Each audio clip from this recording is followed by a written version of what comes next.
Setiap ponsel baru muncul pasti hampir ditampilkan skor Antutunya.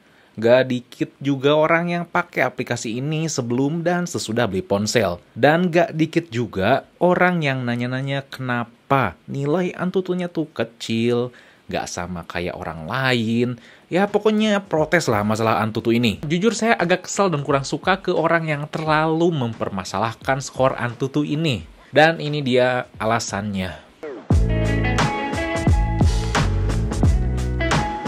Oke, sebelum masuk ke bahasan mungkin saya akan menjelaskan sedikit tentang Antutu ini. Mungkin ada yang masih asing atau belum tahu masalah aplikasi ini. Jadi aplikasi ini adalah yang menggambarkan performa ponsel dengan ngasih dalam bentuk sebuah skor berdasarkan berbagai tes yang diberikan kepada ponsel itu. Jadi udah gitu aja.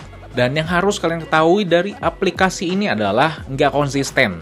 Jadi skor Antutu di satu ponsel itu bakal bervariasi. Tergantung kondisinya, ya tergantung versi Android-nya, tergantung sisa memori internalnya, tergantung juga aplikasi yang berjalan di background, lalu tergantung juga suhu dari ponsel tersebut. Kadang suhu di luar atau suhu di sekitar ponsel juga bakal mempengaruhi suhu si ponsel itu sendiri. Sisa memori internal kalian tipis, pasti sistem berjalan juga mulai lemot, karena sistem juga pasti harus menyesuaikan.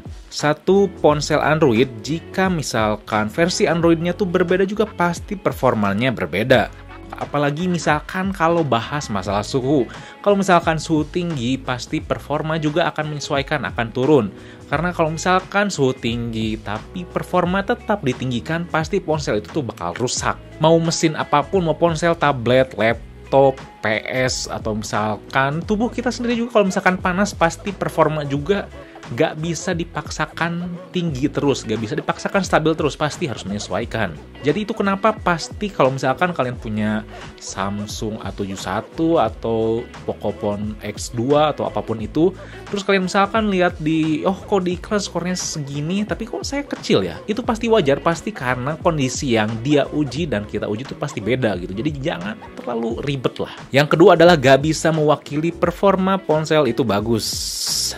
Ini yang paling penting, Antutu itu walau punya berbagai skenario dalam pengujiannya, tidak bisa mewakili performa suatu ponsel itu jelek atau bagus. Antutu gede belum tentu bagus. Begitupun sebaliknya. Oke, kita bahas dengan ngambil perumpamaan di game PUBG, suatu game yang sering dibahas atau sering diuji untuk performa suatu ponsel.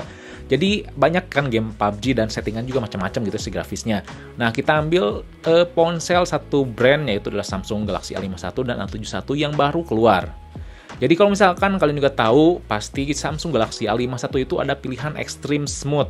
Dan itu pasti ya bagus lah di ponsel 3 jutaan ya. Lalu kalian lihat Galaxy A71 yang punya harganya tuh lebih mahal, kisaran 6 jutaan. Dan dia tuh nggak ada pilihan Extreme Smooth. Apakah berarti Samsung Galaxy A51 itu bagus dan A71 itu jelek? Bukan seperti itu, tidak sama sekali.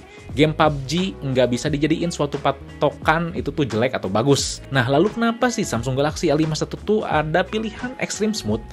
Itu tuh karena si Samsung, si pihak developernya itu udah bekerja sama dengan pihak developer PUBG sendiri buat mengoptimalkan performa si Samsung A51 ini. Jadi kenapa si prosesor Exynos 9611-nya itu bisa memainkan game PUBG dengan Extreme Smooth, padahal harganya tuh 3 jutaan. Jadi ada optimalisasi di bagian software dari kedua belah pihak. Lalu kalau misalkan Samsung Galaxy A71, kenapa nggak ada Extreme Smooth itu? Jawabannya simple, yaitu emang Samsung dan PUBG-nya belum optimalkan buat settingan tinggi di ponsel A71. Itu aja gitu. Jadi kalau misalkan sebenarnya ada ponsel apapun yang punya speknya tinggi, kalau misalkan di suatu game kayak misalkan katakanlah ML atau misalkan COD,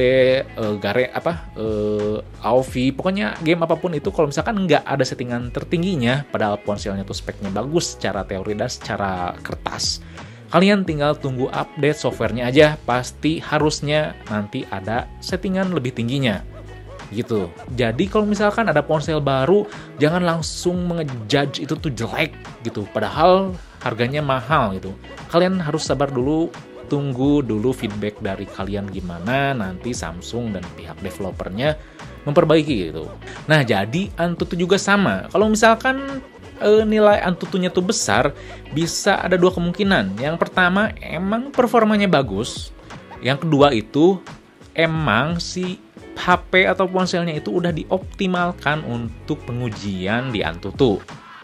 Padahal kalau misalkan di performa sehari-harinya tuh biasa aja gitu. Soalnya nggak dikes yang gitulah. Kalau misalkan kalian rajin baca-baca, dulu-dulu banyak ponsel atau vendor yang kepergok Antutunya tuh diliciki, dicurangi ya terhadap si ponsel yang diluncurkannya gitu. Jadi kalau misalkan ada PUBG settingannya nggak ada extreme smooth, lalu misalkan Antutu nilainya kecil, itu belum tentu jelek. So gimana solusinya?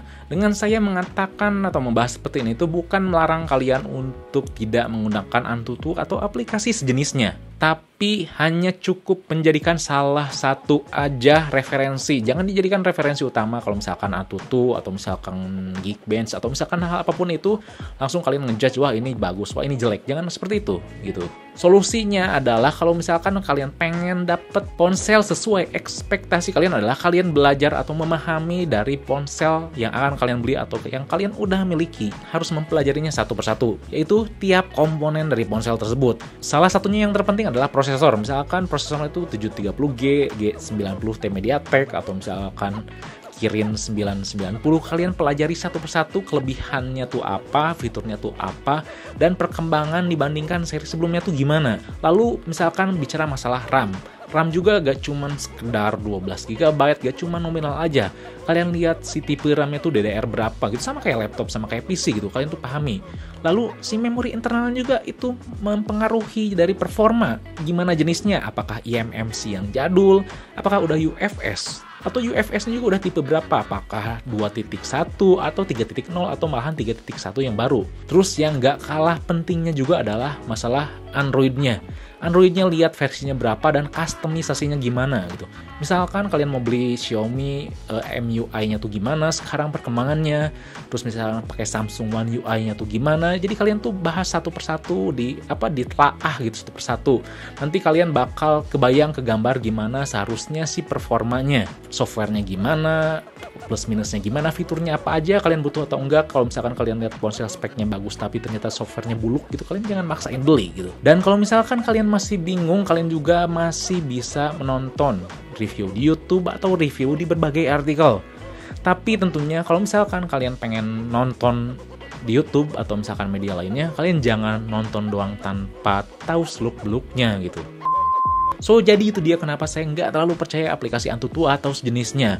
Jadi di sini saya mau ngasih 2 catatan ya, saya review lagi. Yang pertama itu adalah kalau misalkan ada ponsel yang baru keluar, lalu misalkan ternyata kalian udah beli dan coba performanya atau ada fiturnya yang agak ganggu atau ya kurang, kalian tunggu dulu update softwarenya ya, jangan langsung judge itu tuh jelek, saya nyesel belinya, jangan kayak gitu. Yang kedua adalah aplikasi Antutu sampai sekarang masih dihapus, masih diblokir oleh Google. Jadi kalau misalkan kalian pengen ngunduh, kalian harus dicari di luar Google Play Store. Saya nggak akan bahas panjang lebar kenapa aplikasi Antutu ini tuh masih nggak ada di Google. Kalian bisa baca sendiri ya.